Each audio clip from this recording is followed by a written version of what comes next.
Now other foreign soldiers, French soldiers, were coming to risk their lives on American shores. But their admiral, the Comte d'Estaing, had taken 12.5 weeks to cross the Atlantic, nearly a month longer than the average journey. If d'Estaing had arrived just a few days earlier, he would have caught the British fleet outside New York Harbor and might have ended the revolution that summer. When Washington learned the heavy French vessels could not enter New York's shallow harbor, he gave up hope of capturing the city. D'Estaing offered him a consolation prize. He would attack the British garrison at Newport, Rhode Island.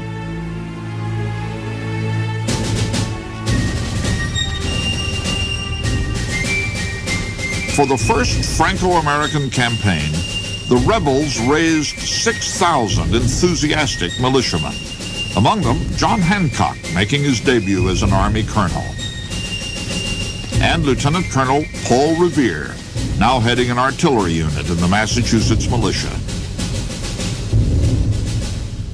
The elegant French were less than impressed. I have never seen a more laughable spectacle. All the tailors and apothecaries in the country must have been called out. They were mounted on bad nags and looked like a flock of ducks in crossbelts. Chevalier de Pontibon. American General John Sullivan and the Comte d'Estaing agreed to synchronize their attack on Newport. The French would land 4,000 troops on the west of the island, then begin a naval bombardment.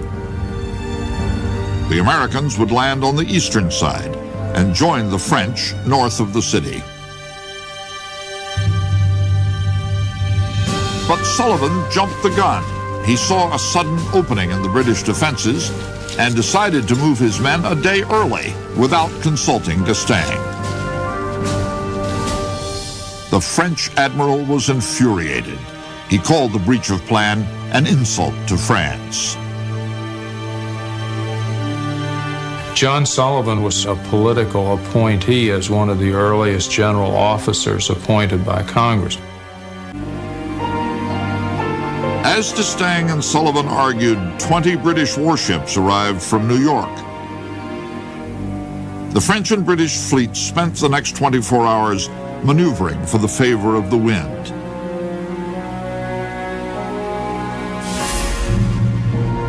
Before even one shot was fired, a gale struck and blew for 3 days.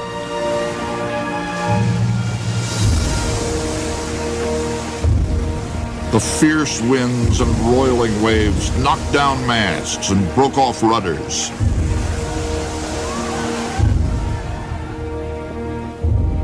After the weather cleared, d'Estaing announced he was leaving for Boston to repair his crippled fleet. He refused to leave Sullivan any of his able ships or men. Without French naval support, the Americans began to evacuate Rhode Island.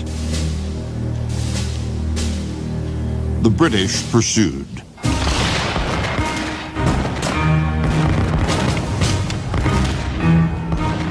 Some of the most furious fighting of the day took place between Hessians and the 1st Rhode Island, a newly formed regiment of 125 black soldiers.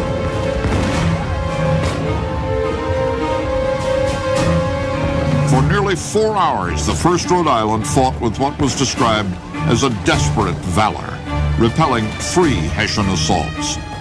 They killed or wounded nearly 5 times more men than they lost in one of the fiercest actions of the war.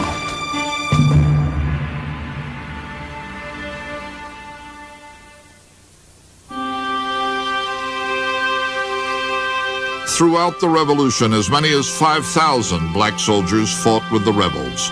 Just as many fled to the British. Britain saw them as Tories. The Northerners felt that they must arm black people because they had too much to do. By 1778, 1 in 20 of Washington's soldiers was black. This was the last integrated American army until the Korean War.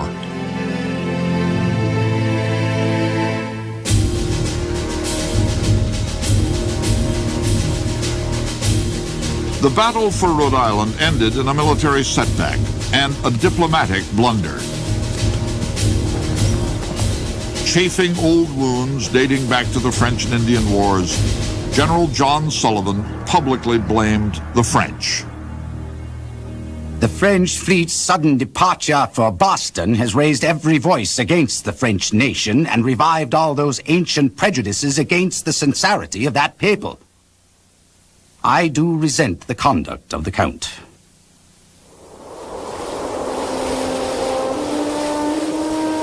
The French fleet sailed for the West Indies, taking with it the bright promise of the alliance, and for 1778, Washington's last hope for a victory.